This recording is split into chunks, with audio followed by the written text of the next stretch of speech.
didik kami, yakni siswa-siswi yang baru di SMAK Negeri Samosir untuk tahun pelajaran 2021-2022. Nah, pada kesempatan ini Ibu akan memberikan materi MPLS, yakni tentang kurikulum 2013 dan cara belajar efektif. Nah, sebelumnya Ibu perkenalkan diri. Nama Ibu Lantama Syihombing. Ibu mengajarkan pelajaran matematika di sekolah kita.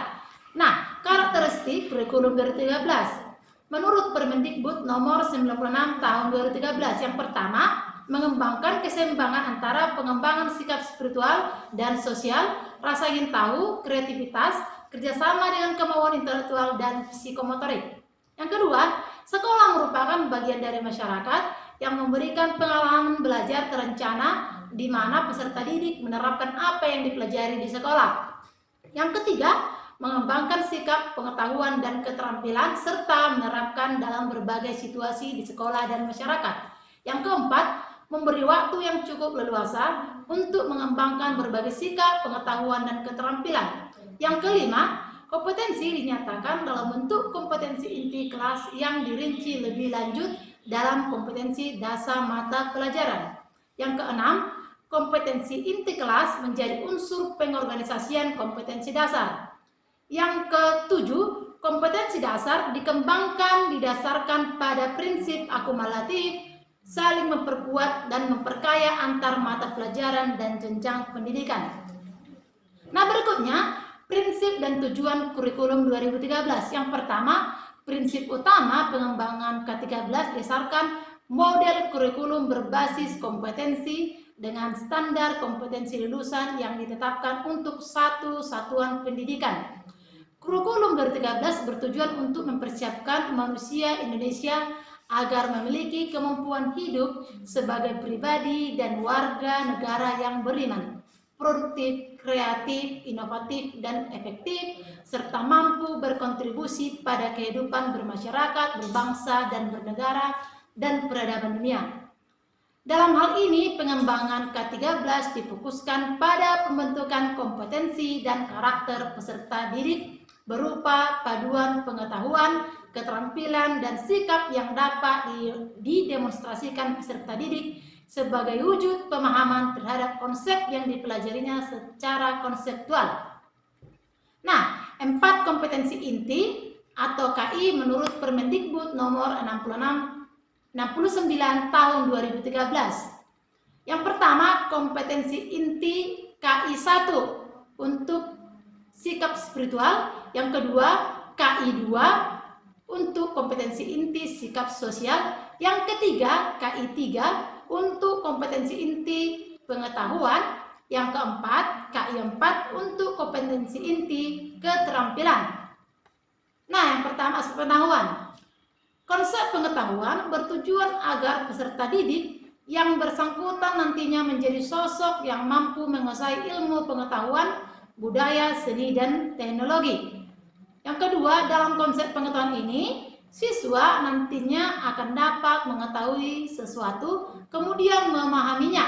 Yang ketiga, merupakan aspek yang ada di dalam materi pembelajaran untuk menambah wawasan siswa di suatu bidang. Di dalam struktur kurikulum ini, jenjang SD memiliki bobot pengetahuan sebanyak 20% dan 80% aspek karakter. Jenjang SMP memiliki bobot pengetahuan 40% dan 60% aspek karakter. Dan jenjang SMA memiliki bobot pengetahuan 80% dan 20% aspek karakter. Nah, yang kedua, aspek keterampilan. Aspek keterampilan bertujuan untuk meningkatkan keterampilan siswa dalam membuat, melaksanakan, dan mengerjakan suatu soal atau proyek sehingga siswa dapat terlatih sifat ilmiah dan karakter yang merujuk pada aspek keterampilan. Aspek keterampilan dapat berupa keterampilan pengerjaan soal, keterampilan pengerjaan dan pelaksanaan proyek, keterampilan membuat teks, dan keterampilan dalam menjawab soal lisan. Tujuan dari sasaran ini adalah agar siswa dapat menjadi pribadi yang memiliki kemampuan tinggi. Dengan demikian, peserta didik diharapkan akan menjadi yang produktif dalam segala hal. Dalam hal ini, Siswa akan melakukan pengamatan, bertanya, berusaha untuk mencoba menalar sesuatu yang ia dapatkan. Nah, yang ketiga, aspek sikap dan perilaku. Aspek penilaian sikap dan perilaku merupakan aspek penilaian dengan menilai sikap dan perilaku peserta didik selama proses pembelajaran. Dari segi sikap, K13 ini berkomitmen agar siswa atau peserta didik nantinya menjadi pribadi yang beriman. Siswa juga dituntut untuk mampu melakukan interaksi secara maksimal dengan lingkungannya secara sosial, alam, dan juga beradaban yang ada di dunia ini. Proses yang dilakukan siswa agar sasaran ini dapat terwujud adalah dengan menerima pembelajaran, kemudian menjalankan, disusul dengan menghayati, menghargai, dan juga mengamalkan apa yang didapatkan. Nah, untuk materi pembelajaran tingkat sekolah menengah atas ya. Nah, kita di sekolah menengah agama Katolik sama dengan di sekolah menengah atas ya. Nah, yang pertama kelompok A wajib ya, A wajib, yaitu yang pertama pendidikan agama dan budi pekerti, yang kedua nanti ada pendidikan Pancasila dan kewarganegaraan, yang ketiga matematika, yang keempat bahasa Indonesia, yang kelima bahasa Inggris, dan yang keenam sejarah Indonesia. Nah, berikutnya untuk kelompok B wajib. Yang pertama seni budaya, yang kedua pendidikan jasmani dan kesehatan, yang ketiga prakarya dan kewirausahaan. Nah, kelompok C peminatan. Untuk peminatan matematika dan ilmu alam atau peminatan MIA. Nah, yang pertama nanti ada matematika peminatan, yang kedua fisika, yang ketiga biologi, dan yang keempat kimia. Baik, selanjutnya nanti kalau kamu memilih jurusan ilmu sosial. Nah, kelompok peminatannya yakni ada sejarah dunia, geografi, ekonomi, dan sosiologi.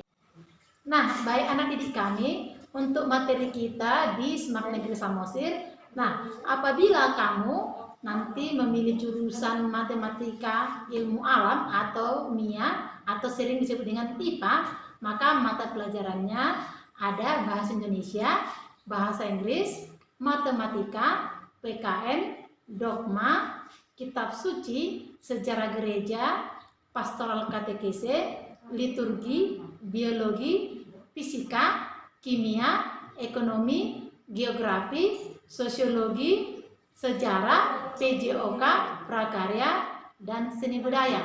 Nah, baik untuk anak-anak kami yang memilih jurusan ilmu sosial atau IPS atau IIS ya, maka pelajarannya ada bahasa Indonesia, bahasa Inggris, matematika, PKN, dogma, kitab suci, sejarah gereja, pastoral katekese, liturgi, ekonomi, geografi, sejarah, biologi, fisika, kimia, PJOK, prakarya, seni budaya, dan sosiologi.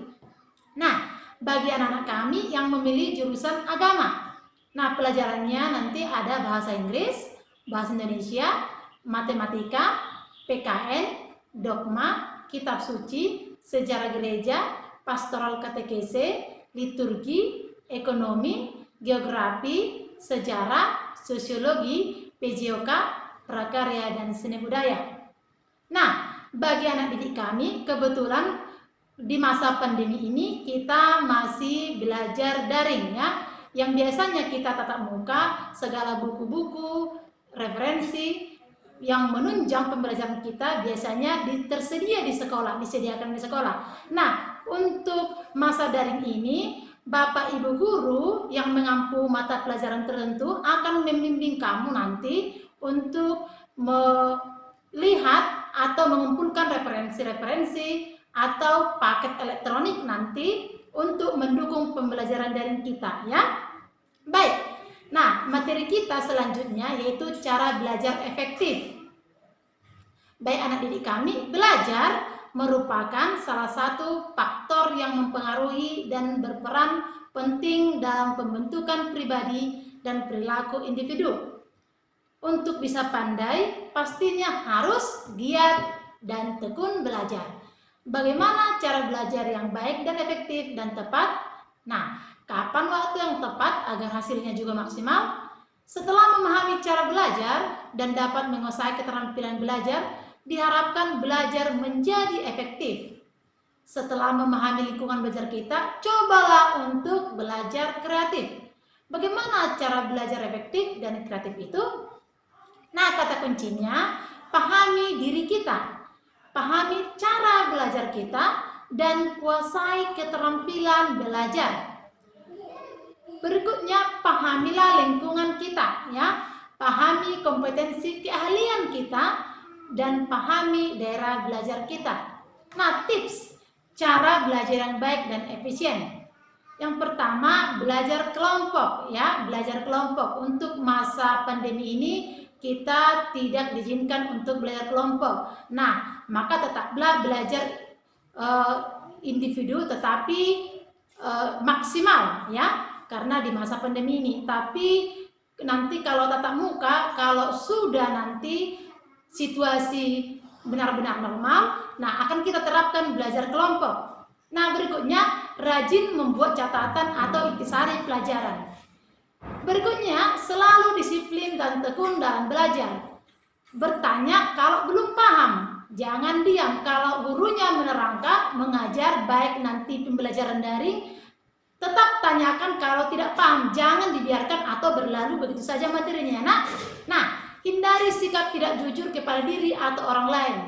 Ya, katakan sebenarnya kalau kita belum paham. Kalau kita belum mengerti, katakan belum mengerti, ya nak. Nah, selanjutnya ciptakan suasana yang kondusif. Nah, lihat garis besarnya dulu. Buatlah catatan intisari dari bahan belajar. Selalu buat intisari dari apa yang sudah kamu pelajari. Nah, berlatihlah teknik kemampuan mengingat. Belajarlah dengan tekun dan rutin. Aktif dan kreatif mengikuti pelajaran. Mengembangkan materi pelajaran yang ada. Disiplin dalam segala hal termasuk belajar. Dan memperkaya referensi pendukung. Nah, atur waktu untuk belajar yang menyenangkan. Buat daftar kerjaan, ya. Kalau kita desain sekolah, roster kita akan teratur. Nah, di rumah pun seperti itu. Buat daftar kerjaan kamu. Saat kapan kita belajar fisika, kimia, dan selanjutnya. Saat kapan kita istirahat, saat kapan kita akan mengerjakan soal, buat daftar kerjaan kalian, ya. Nah, berikutnya membuat daftar jadwal harian atau mingguan. Dan merencanakan jadwal untuk jangka panjang. Nah, anak didik kami, ingat, belajar, usaha, dan doa. Semangat 45. Karena sebenarnya keterampilan belajar itu berawal dari kebiasaan yang baik akan membentuk karakter yang baik. Jika rajin berlatih, maka kepahamanmu akan mudah diraih.